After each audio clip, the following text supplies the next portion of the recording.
What is up, players? This is Jay with Epic Reset Gaming here to bring you a video on Tutorial Tuesdays. As you can see, this is going to be a tutorial for Final Fantasy XIV Online, Realm Reborn. So let's get in on it. So what are we going to do today? Well, today I'm going to give you a tutorial basically on how to set up your PS3 for optimum gameplay for Final Fantasy XIV. As you can see, my graphics aren't spectacular because I'm on the PS3. It is locked at the 720p 30 frames per second, and there are a few quirks, but I'm going to show you how to alleviate some of that. So let's get going. Now while I log in here, I want to talk about one thing that you should do as a PS3 user. You should get a keyboard, whether it's a USB keyboard or a keypad that attaches to your controller. I recommend getting a keyboard just because you're going to need to interact with your party at some point. This isn't really so much a solo game, and interacting with your party is a vital part of the game. So, any cheap USB keyboard will work. Wired is usually best from what I hear. There can be some quirks with wireless. You can even go the extra mile and get a USB mouse also. I'd like to tell you though that even though you have a keyboard and mouse, you cannot play the same way as you do a traditional MMO game in the setup of keyboard and mouse configurations.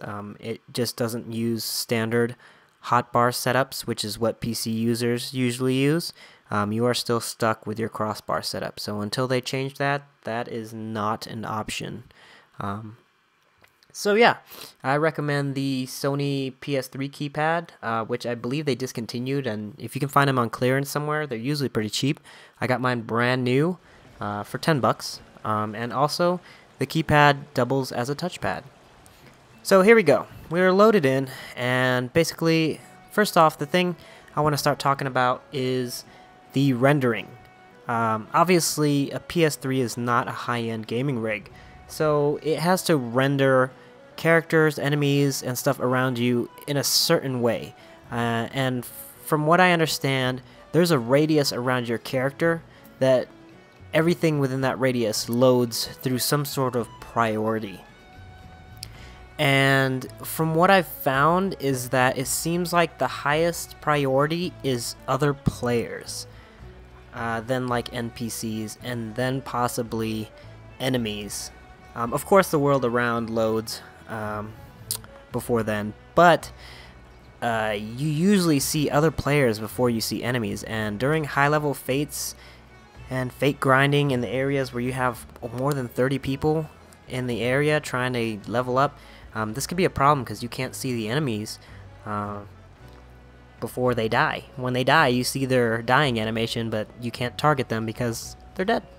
So how do we alleviate some of that issue? Whether you like it or not, you're going to have to tone it down a little bit just to get more playability out of your PS3. The way you do that is you go into your character configuration. Not a lot of this is in system configuration, surprisingly. You're going to want to go into character configurations under control settings, which is the first default that it loads into. You're going to want to go directly into your character tab. This is where we're going to start. I want to explain a few things. Priority goes to battle effects, okay? During solo adventuring, you could turn everything on, but like I said, a lot of things are going to load a lot slower in terms of rendering around you because so many effects are going to be on the screen at one time, and especially in a high-level fate, having all those effects going off anyway, you're going to want to turn some of that off just so you can see some of the enemies to target.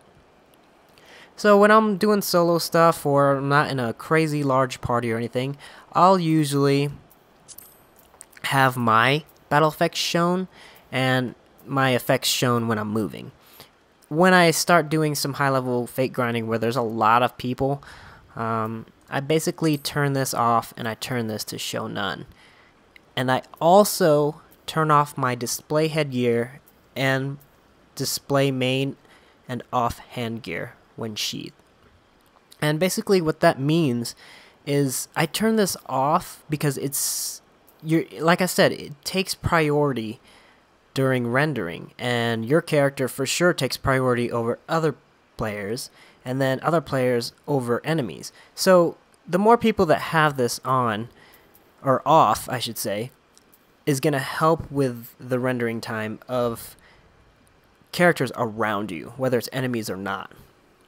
And even though your weapon is going to be out, when your weapon is sheathed in between fates, it will help loading time, or rendering time I should say, slightly by having it not have to render while you're on your way. So rather than prioritizing your weapons hanging on your back or on your side or anything, it will allow for more data to be rendered in your radius for your PS3 so that you might see enemies a lot quicker. So yeah, those are important, especially later down the road. Now, how else can we help alleviate this rendering issue?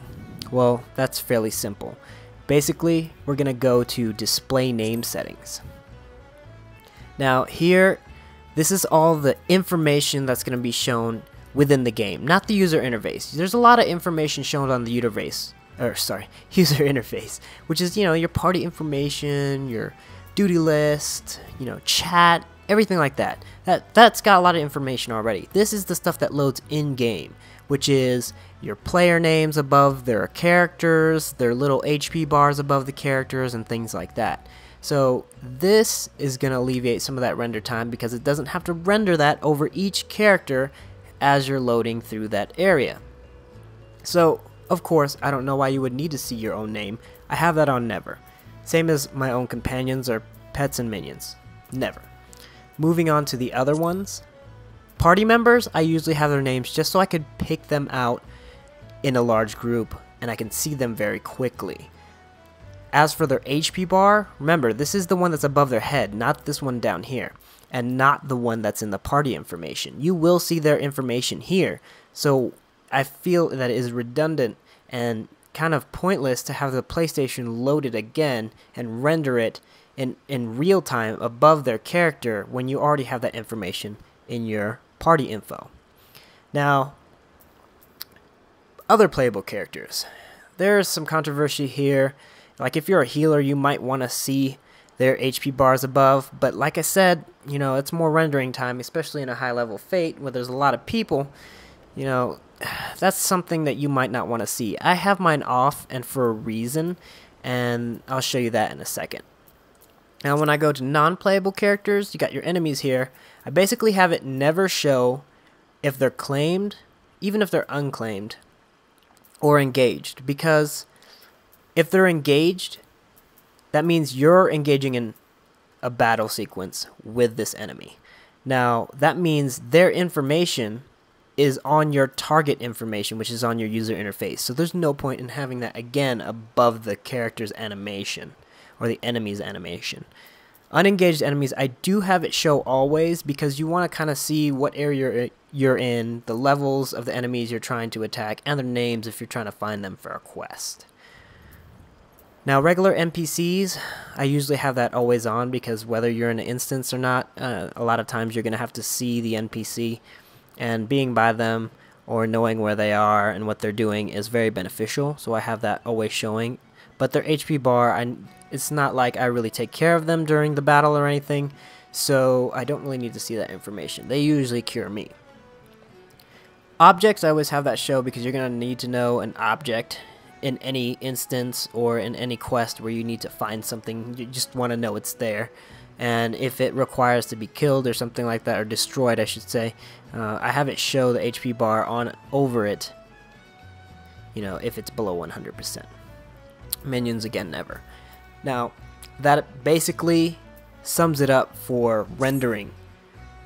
That's going to help your PS3 load everything around your character. Because obviously, in an ideal gaming rig, PC, you'll see everything. It'll load everything around you, basically, for as far as your character can usually see, and at least that's from what I experienced. There's not a setting on the PC version that I have found yet that adjusts how many characters will load around you to alleviate like graphics lag or anything. But on my PC, I do play at max settings, and I do see that it loads a crap ton more than a PS3, but that doesn't necessarily mean that it's better. It just does more. Now, you don't need to see everything off into the horizon when you're concentrating on a certain area around your character. And that's what I mean by it doesn't mean that the PC is better. Yes, PC specs will always be better than a gaming system, but that's not the argument here. Alright, so moving on from rendering settings. Now that we have everything around you rendering at a pretty good pace, we want to alleviate some of the clutter around your screen. And this is all done within your user interface or your heads-up display. This can be all accessed through the system menu under Hud Layout. Now, you can adjust this however you want. I did make a previous UI video, but I have since changed everything because I've adapted and I want to see more on the screen. And depending on your play style or anything like this, this might be more beneficial than the last. I found that I played at my last setup for quite a while until I started getting towards the end of the game when I was a little bit more experienced and I didn't need to stare at as much information. So, what did I change? Well, basically, you got to realize that, like I said earlier in this video, the PlayStation 3 version is stuck at 720p. So, you don't have as much screen real estate to display things. The PC version can go up to 1080p, and that leaves a lot of room for stuff on the screen. So, to kind of compete with that, basically you're going to want to go to your user interface layout, and you want to select each one. Now, if you don't have a mouse and keyboard plugged in, like, you can't fluidly do this, but you can use a controller, and that's how I used to do it before. You just select whatever you want. Alright, then you move it using the analog sticks, and by pressing the R3 button you could resize it. By default, it's the middle setting, the middle size. One step up from that is going to make it larger, and then another step is going to make it smaller. So basically it'll cycle through that. And I found that making everything smaller, or almost everything smaller, helps a lot. It gives you a lot of screen real estate to stare and to be able to notice and focus on things better. So that's what you want to concentrate on. You notice my crossbar is actually smaller. I've moved it lower. My progress bar is bigger so I can see, if I'm casting a spell or something. My enemy list is a little bit smaller because I usually just concentrate on the hate icon on the enemy list, not so much their life, and I don't need that to be too big because I want a lot more space for everything else on my screen. My party list is smaller. My minimap is now smaller because I tend to reference it a lot less now. And the main thing here is knowing your status. Now, what I mean by status? Well, you have buffs or debuffs is what most MMO players call them, but basically status effects that have been applied to your character. Now, my status effects bar, I moved to the bottom, very similar to my old UI where it was at the bottom, but this time I put it to where it's very close to my parameter bar, which shows my HP, basically my character stats. So, let me show you what this does. Basically, if I apply a skill, for example, if I sprint, it's going to show the sprint icon, it's going to count down, and it's neatly tucked in between my crossbar and my parameter bar. This lets me know when a buff or debuff has been expired and when I need to apply it again. This is very helpful when glancing at what skills you need to apply in your rotation, and also by keeping an eye on your health, magic, and technical points while in a battle, because you won't have that above your character because you want your PS3 to pretty much render out everything else.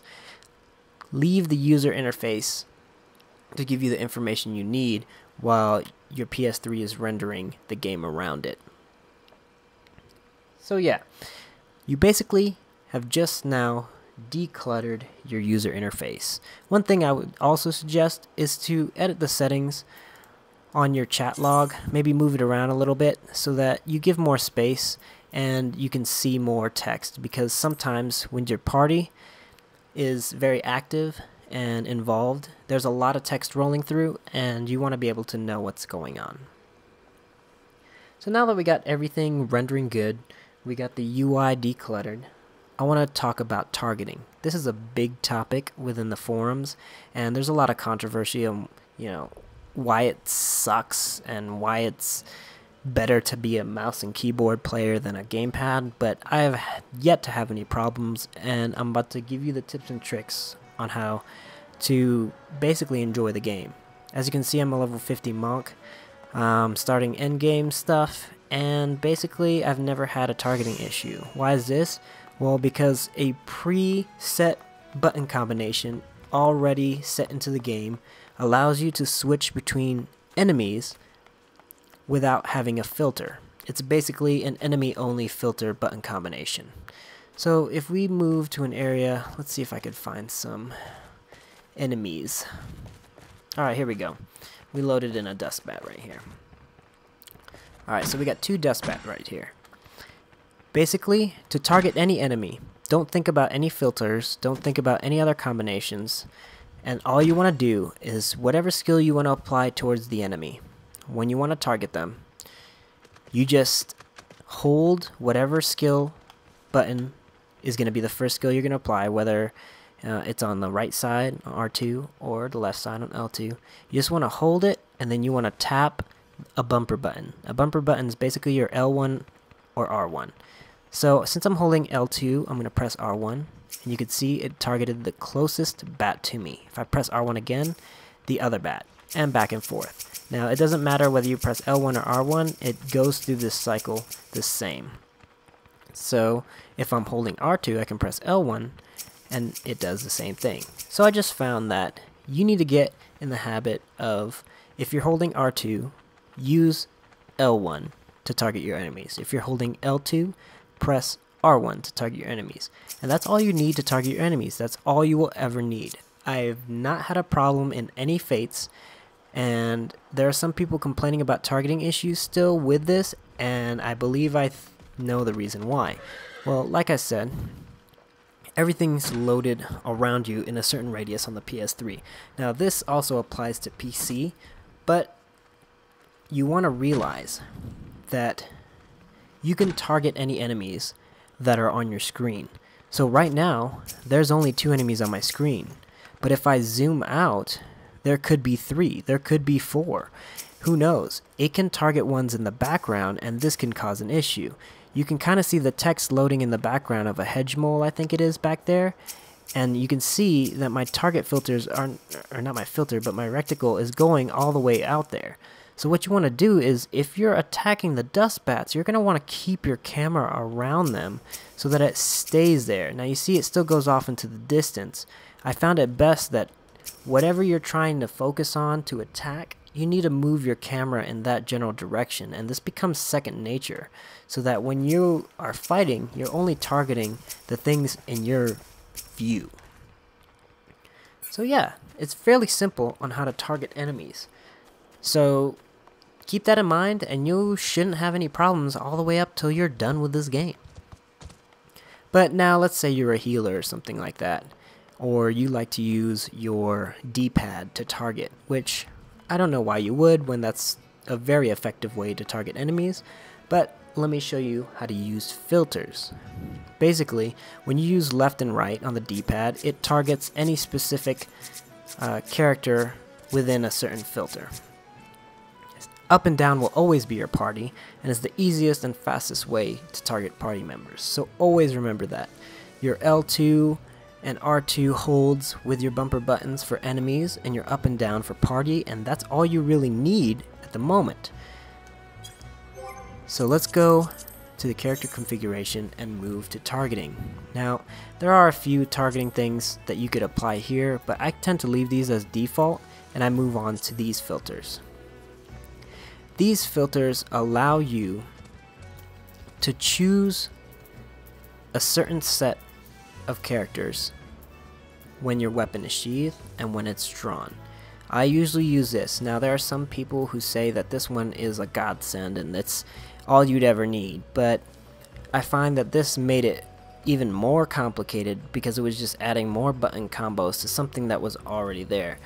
Because, I mean, if you look, I tried to organize this. I mean, I had one that only did party members, one that only did, you know, players and maybe NPCs, so friendlies, and one that only did enemies, and one that only did objects. And I found that just switching between those was just very cumbersome. Because you already have, like I said, the hold with the bumpers for enemies, so that would, you don't need to do this extra thing. You know, you already have one for party, which is up and down, so that alleviates that. So you would only really need a couple other ones unless you want to be super specific, but I find that you don't need that too much. Now, depending on what kind of class you are, like if you're a healer, you're going to want to set up your filters a little bit different. Like you might want to be able to take off enemies while your weapon is drawn or something, and have only party members if you're just going to strictly do healing, or have party members and other players only when the weapon is sheathed, and when it's drawn, only enemies. But like I said, it's customized filters for what you feel like you need to use the D-pad left and right for. It's always going to be different whether it's sheathed and drawn. That's the key there. Now this is also going to help later on, and I'll get to that in a little bit. But this is your main filter. I've been using this all the way to level 50, and I've been doing other classes to 30s, and with this setup, I haven't had too many issues. If I'm a healer, I'll change them a little bit, but that's something that you'll be able to adapt to once you know what the filtering does. So, what other things does this filtering help? Well, the filtering itself doesn't really help, but if you have it to where you can basically customize everything when your weapon is sheathed and when your weapon is drawn, this is part of the process of making a gamepad gaming experience more enjoyable in this game. You kind of separate your battle situations and your non-battle situations, and this is one part of that. It's a good segue into crossbars. Basically, in crossbars, okay, you're going to want to share some that you know you're going to have the same bar across all your classes, whether you're a healer or a damage dealer or a tank or whatever. Enabling these allows that particular hotbar or crossbar to be the same. Whatever's put into those slots will show up on that on any particular class. What you need to realize though is enable these first and then apply the skills, because if you apply the skills and then share it, it will delete it and you'll have to redo it again. I don't particularly use too many shared stuff. I actually used to have only 4 and 8. I added 3 at one time, and I just haven't turned it off yet. I actually don't use any sharing currently at the moment, but this is all based on what you want to do and how you want to set up. I personally don't have sharing because I like to set up each character a little bit different, and I like to have a certain loop change setup, which I have in another video, so I don't use a lot of sharing. But this is what's key here. This is the key on separating your battle and non-battle experience. You want to enable certain crossbars for non-battle situations and enable crossbars for battle situations. So basically 5 through 8 will show up when the weapon is drawn, and 1 through 4 will show up when it's not. Now this doesn't mean they'll always show up. They'll only show up if there's skills applied to that particular crossbar. For example, right now I'm using set 1. If I cycle using R1 to the next set, it automatically goes to 3. They're the only 2 in this area, or in this set of crossbars, 1 through 4, that have skills or actions in them. So it will only cycle through those. Now I can show you 2 and 4. They don't have anything. So priority is the ones that have actions applied and skills. So now why is it good to have a separated filter for your crossbars? Well, basically when you're adventuring around, you only need a certain set of skills, and I found that 2 crossbars is more than enough. Now when you're in battle though, you don't want a lot of these skills on the screen. Like, I don't need to change to another class while I'm in battle. I can't use my chocobo or anything while I'm in battle. So I definitely don't want to use sprint in battle because that drains my TP all the way to 0. So when you're in battle, see, automatically switches. So now when I'm in battle stance, you're basically only going to see whatever crossbars have skills and actions applied to it with 5 through 8. Or sorry, 4 through 8. No, it's 5 through 8. So yeah, 5, 6, 7, and 8 have nothing. So yeah, 2 crossbars. Now that we're in crossbars, I want to talk about a few things. Because you don't have a bunch of useless skills on here now, you can concentrate on combat skills when you're in battle, and non-combat skills when you're not. That is highly efficient and will help you across the board no matter what class you're in. But there's a lot of PC players that are saying, you know, PS3s are at a disadvantage, gamepad users are stupid because there's not enough slots for the skills that you need. And I found that the active time, you know, battle system, or, you know, the countdown, the global cooldown on the skills allows enough time to cycle through crossbars if you need to, as long as you know and place skills in a good position. You have to learn your class to be able to know where and when you need to use skills. So if I'm in battle, I have, you know, a lot of my stuff, my combat actions and rotations on here, and I have a second crossbar that has a few buffs and a heal, and I'll occasionally put items in here. So that basically sets me up so that I have all the skills and a majority of the skills I need on my main battle crossbar, and I don't need to switch often. And you'll find that that's pretty much all you need. I mean, I'm level 50, I'm not going to get any more skills. This is pretty much where I am at, and I have not had any problems. There's a lot of PC players who tend to know new players that are playing on a PS3 because they don't, you know, communicate and they're not performing efficiently. It's because they're using the default crossbar setup, which, you know, I think auto attacks like over here, you got sprint and then like teleport and return, and then you know, their action skills their combat skills start going over here, and then they just have a bunch of, you know, clutter, and you can't rotate through your skills efficiently.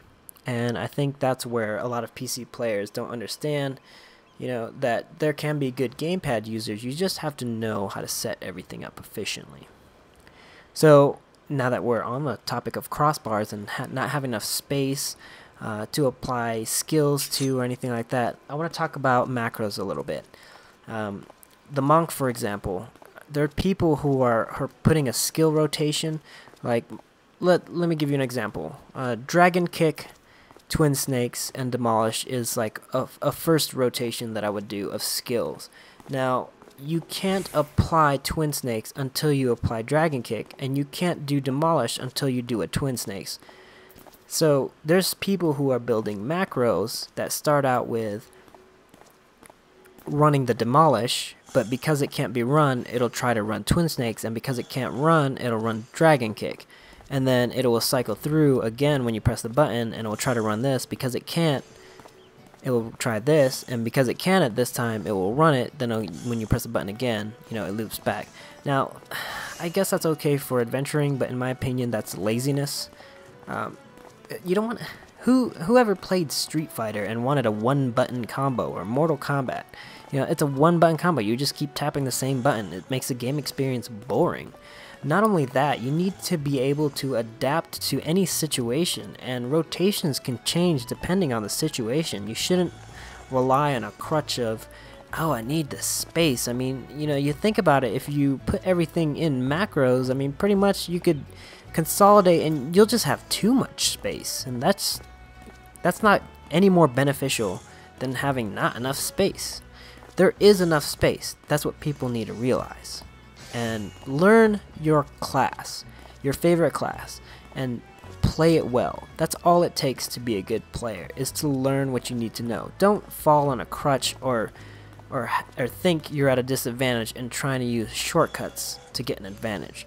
Because I guarantee you, a monk who plays on a gamepad that knows their rotations will perform a lot better than a monk who has one button combo rotations. And that's a fact. So that's pretty much it, guys.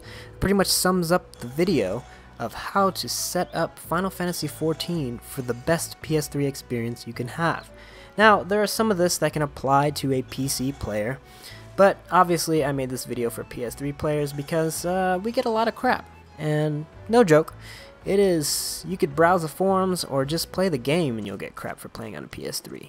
But there's no reason for this. I play on a PC and a PS3. I enjoy playing on my PS3 and I will continue to play on it through endgame.